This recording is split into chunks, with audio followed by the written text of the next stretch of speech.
question. Mr. Henderson, what is beauty in your opinion?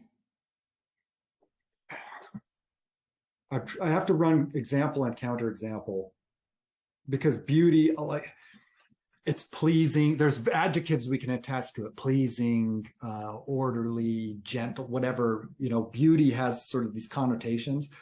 But I suspect it's those things.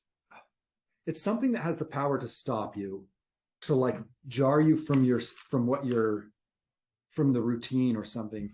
Mm-hmm. It has holding power, like it grabs your attention. But so, and I think this is definitely even more so maybe than art is the subjective term that we're looking at, because beauty to one person obviously is not going to be beauty to another person.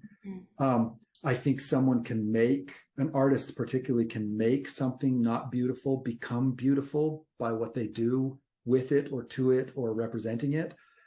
But it has the power to have someone maybe like dissociate and appreciate or something. Like it has that holding power. And as soon as I say it's like, I was going to be like, and probably has positive connotations, right? Like as opposed to ugliness, like a train wreck can hold your attention. Is a train wreck beautiful? And I'm like, I don't know. Maybe if like Van Gogh painted it, it would be beautiful again, or like an old pair of shoes or a butchered up piece of meat or something like that.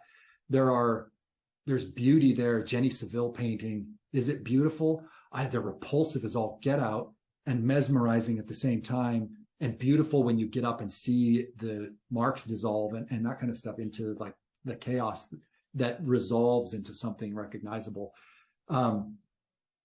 So I don't know.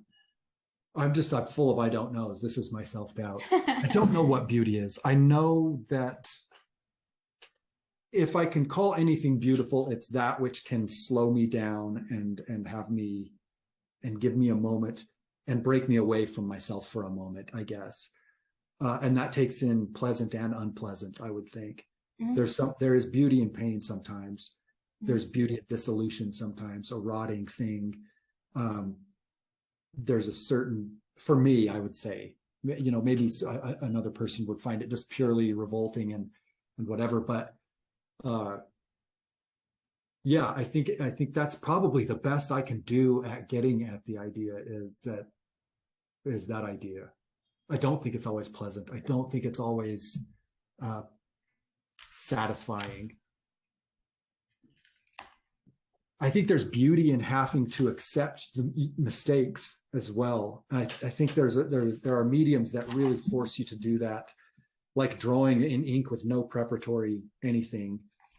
Silver point is one, as you're aware. Anything where watercolor can be like that to a degree I talked about this a little bit earlier. Maybe in drawing though, I said I don't hide my tracks. I think I still do in charcoal drawing, but there are some things where you have to accept the mistakes. You have to accept what you did and fold it into the story, or risk coming apart at the seams or something, And I think that whole idea is beautiful because it rhymes so much with our experience, time being what it is. You can't go back and undo things that are done. You can only continue the navigation and hope that you can fold whatever it was in. Maybe it was a beneficial thing, maybe it wasn't. You have to fold everything that happens into your story.